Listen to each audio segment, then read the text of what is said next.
নমস্কাৰ নতুন এটি ভিডিঅ'ৰ মাজত সকলোলৈ স্বাগতম জনালোঁ আৰু এই ভিডিঅ'টিৰ জৰিয়তে তোমালোকৰ লগত শ্বেয়াৰ কৰিবলৈ লৈছোঁ 2025 বৰ্ষত অনুষ্ঠিত হৈ যোৱা জেনেৰেল মেথমেটিক্সৰ MCQ আৰু ইয়াৰ আগৰ পাৰ্টৰ ভিডিঅ'ত মই 1ৰ পৰা 32টালৈকে কোৱেশ্যনৰ ডিটেইলছভাৱে আলোচনা কৰিছোঁ। যদি কোনোবাই সেই ভিডিঅ'বিলাক চোৱা নাই তেনেহ'লে ডেছক্ৰিপশ্যন বক্সত মই লিংকটো দি ৰাখিছোঁ, তাৰ পৰা তোমালোকে চাই ল'ব পাৰিবা। আৰু এইটো ভিডিঅ'ত মই 33 নম্বৰৰ পৰা কোৱেশ্যনখিনি আলোচনা কৰিম। তো বলা আমি এতিয়া কোৱেশ্যন কেইটা এটা এটাকে চাই যাওঁ। তো 33 নম্বৰ কোৱেশ্যনটো হৈছে কেৰ কোনটো মানৰ বাবে এই বিন্দুকেইটা একৰেখীয়। যেহেতু ইয়াতে একৰেখীয় বুলি কৈছে, গতিকে একৰেখীয় হ'লে কি হয়, ত্ৰিভুজৰ কালিটো কি হৈ যাব, 0 হৈ যাব। তো ফৰ্মুলা যিটো আছে সেই ফৰ্মুলা মতে মই ভেলুখিনি বহাই আছোঁ, তোমালোকে ফৰ্মুলাখিনি মনত পেলোৱা। প্ৰথমত কি হ'ব, হাফ, তাৰপিছত কি আহিব 7 1 মাইনাছ কে, এইটো কে লিখিছোঁ। তাৰপিছত কি হ'ল প্লাছ 5 ইনটু কি হ'ব কে প্লাছ 2, কে প্লাছ 2, তাৰপিছত আহি গ'ল প্লাছ 3 কি হ'ব মাইনাছ 2 মাইনাছ 1 ইকুৱেল কি হৈ যাব, 0 হৈ যাব। এতিয়া এই 2টো যদি ইয়াৰ লগত অনা হয় 0ৰ লগত, গতিকে কি হৈ যাব, ইনটু হৈ যাব, আৰু 0 ইনটু 2 মানে কিমান, 0 হৈ গ'ল। এতিয়া আমি কি কৰিম, 7 আমি এইখিনি ইনটু কৰি দিব লাগে, গতিকে 7 1 = 7 মাইনাছ কি হৈ যাব 7k প্লাছ 5 ইনটু কে কিমান হৈ যাব 5k প্লাছ 5 2 = 10, তাৰপিছত মাইনাছ 2 মাইনাছ 1 কিমান হ'ব -3 ইনটু 3 কিমান হৈ যাব -9 ইকুৱেল 0।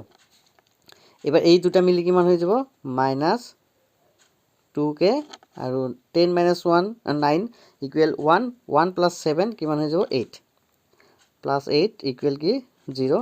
এতিয়া -2k ইকুৱেল -8, এইটো মাইনাছ দুটা কেঞ্চেল গ'ল। এতিয়া k কি হ'ব 8/2 ইকুৱেল কিমান 4, গতিকে 4 is the right answer, option B হ'ব। তাৰমানে 34 নম্বৰ কুৱেশ্যন, এৰ কি মানৰ বাবে বিন্দু দুটাৰ মাজৰ দূৰত্ব কি হৈছে 5 একক। গতিকে ইয়াৰ বাবে ফৰ্মুলাটো কি আছিল, x2 - x1 whole square plus y2 - y1 whole square. গতিকে এই ফৰ্মুলাটো তোমালোকে মনত পেলোৱা আৰু ইয়াতে ভেলুকেইটা বহাই যোৱা। তো মই ইয়াতে ভেলুকেইটা বহাই দিয়াত এনেকুৱা হ'ব 2 - a কি হ'ব whole square plus 7 - 4 whole square, এইটোৰ ওপৰত কি থাকিব স্কুৱেৰ ৰুট ইকুৱেল কিমান 5। এইটো কি formula, a - b whole square formula, গতিকে সেই ফৰ্মুলা মতে বহাই যোৱা। 4 মাইনাছ কি হ'ব 4a plus a square plus 7 - 4 কিমান 3 স্কুৱেৰ কৰিলে কিমান 9 হৈ যাব, এইটোৰ ওপৰত স্কুৱেৰ ৰুট থাকিল ইকুৱেল কিমান 5।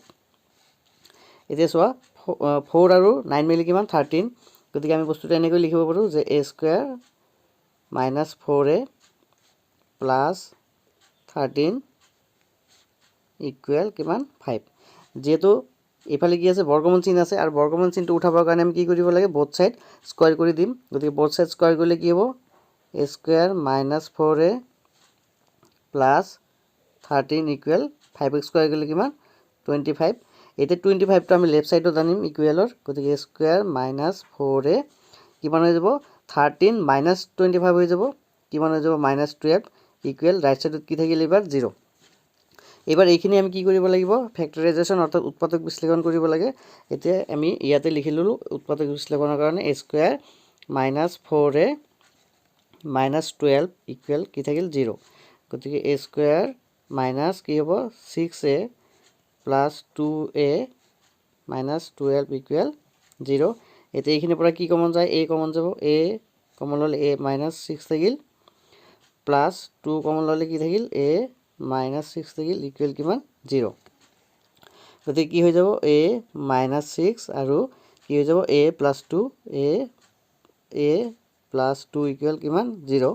তো আমি কি ধৰিম a minus 6 equal 0, দেৰফৰ a equal কিমান হৈ যাব 6, অৰ কি ধৰিম a plus 2 equal 0, দেৰফৰ a equal কিমান হ'ব -2 হৈ যাব।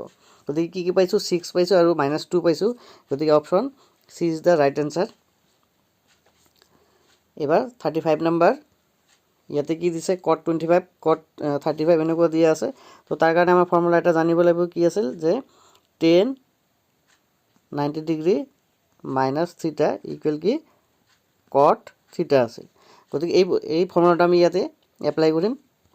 গতিকে তোমালোকে চাই যোৱা কি হ'ব, 10 লিখিম 90 ডিগ্ৰী মাইনাছ 25, থিটা মানে কিমান ইয়াতে 25, এইটোৰ কাৰণে কি হ'ব 10 90 ডিগ্ৰী মাইনাছ কিমান হৈ যাব 35 ডিগ্ৰী, আৰু কট 45 ডিগ্ৰী মান কিমান 1, গতিকে ইয়াতে মই চিধাকৈ 1 বহাই দিলোঁ। তাৰপিছত কি থাকিল কট 55, কট 55টো কট 55 হিচাপে লিখি দিলোঁ ফাৰ্ষ্ট লাইন। তাৰপিছত কট কি আছে 65, কট 65। এতিয়া চোৱা এইখিনি ইনটু যদি আমি মাইনাছ কৰি দিওঁ কিমান হৈ যাব 10 65 ডিগ্ৰী, আৰু ইয়াতে হৈ যাব 10, এইটোৰ পৰা এইটো মাইনাছ কৰিলে কিমান হ'ব 55 ডিগ্ৰী, ইয়াতে 1 এইটো লিখিলোঁ প্লাছ এই কট 55 মানে কি লিখা যায় 1/10 55 লিখা যায়, আৰু এইটো কি লিখা যাব 1/10 65। এতিয়া চোৱা 10 65 10 65 ইয়াতে আছে, 10 55 10 55 ইয়াতে আছে, বাকী থাকিল কি ইয়াতে 1, গতিকে 1 হ'ব ইয়াৰ ৰাইট এনচাৰ। নেক্সট কুৱেশ্যনটো আমি চাই লওঁ কি আছে, sec a plus 10a equal কিমান 1/x, then x plus 1/x ৰ ভেলুটো ওলাব দিছে। তো ইয়াৰ কাৰণে আমি কি কৰিম, যিহেতু ইয়াতে sec a প্লাছ কি দিছে 10a ইকুৱেল কি 1/x, তো যদি আমি xটো উল্টাই দিওঁ মানে লবটো হৰ কৰিলোঁ হৰটো লব কৰি দিলোঁ, তেনেহ'লে কি হ'ব 1/sec a plus 10a equal কি হ'ব x, এনেকুৱা হৈ যাব। গতিকে আমি কি কৰিব লাগে, এতিয়া আমি হৰ পৰিমেয়কৰণটো কৰি ল'ব লাগিব, কাৰণ হৰ পৰিমেয়কৰণ কৰিলেহে আমি এক্সৰ ভেলুটো ধুনীয়াকৈ পাই যাম। তো ইয়াতে তাৰ কাৰণে আমি কি কৰি ল'লোঁ, নতুনকৈ এটা লাইন লিখি লৈছোঁ, x equal 1/sec a plus কি আছে 10a ইনটু কি কৰি দিলোঁ sec a মাইনাছ কি হ'ব প্লাছ থাকিলে মাইনাছ ইনটু কৰিব লাগে, ওপৰতো সেই sec a মাইনাছ কি কৰিম 10a ৰে ইনটু কৰি দিলোঁ, তলত কি হয় সদায় a square minus B square formula, গতিকে কি হৈ যাব sec square a minus 10 square a, আৰু ওপৰত কি থাকি যাব sec a মাইনাছ 10a। তো sec square a minus 10 square a ভেলুটো কিমান 1, তলত যদি ইয়াতে 1 বহাই দিওঁ তেনেহ'লে কি থাকি গ'ল অনলি এক্সৰ ভেলুটো কি পাইছোঁ sec a মাইনাছ কি হ'ব 10a, এইটো ভেলু তোমালোকে বহীত লিখি লোৱা। তাৰপিছত ইয়াতে কি আছে x প্লাছ 1/x ভেলুটো আমি ইয়াতে প্লাছ কৰিব লাগিব। তো তাৰ কাৰণে আমি কি কৰিম sec a plus 10a plus কি কৰি দিম sec a মাইনাছ 10a, গতিকে 10a কেঞ্চেল যাব, কি থাকি যাব sec a plus sec a, গতিকে 2 sec a হ'ব ইয়াৰ ৰাইট এনচাৰ। গতিকে কোনটো হ'ব option B is the right answer. তো এইখিনি আছিল এই ভিডিঅ'টো, মই বেছি দীঘলীয়া নকৰিলোঁ, আৰু যদি কোনোবাই এইখিনিৰ মাজতে কোনো বস্তু যদি বাকী হৈ গৈছে যে এনেকুৱা বুজা নাই, তেনেহ'লে তোমালোকে কমেণ্টত কমেণ্ট কৰি জনাবা, সেইখিনি মই আকৌ নতুনকৈ বুজাই দিবলৈ চেষ্টা কৰিম। তো এইখিনি আছিল এইটো ভিডিঅ', আৰু ভিডিঅ'টো চাই যদি তোমালোকে ভাল পাইছে তেনেহ'লে এটি লাইক কৰি দিবা, আৰু যদি কোনোবাই নতুনকৈ চাই আছে তেনেহ'লে সেইসকলে চেনেলটো ছাবস্ক্ৰাইব কৰি ৰাখিবা বুলি আশা ৰাখিছোঁ, কাৰণ এনেকুৱা ধৰণৰ ইনফৰ্মেটিভ ভিডিঅ' তোমালোকে সদায় পাই থাকিবা। Thank U.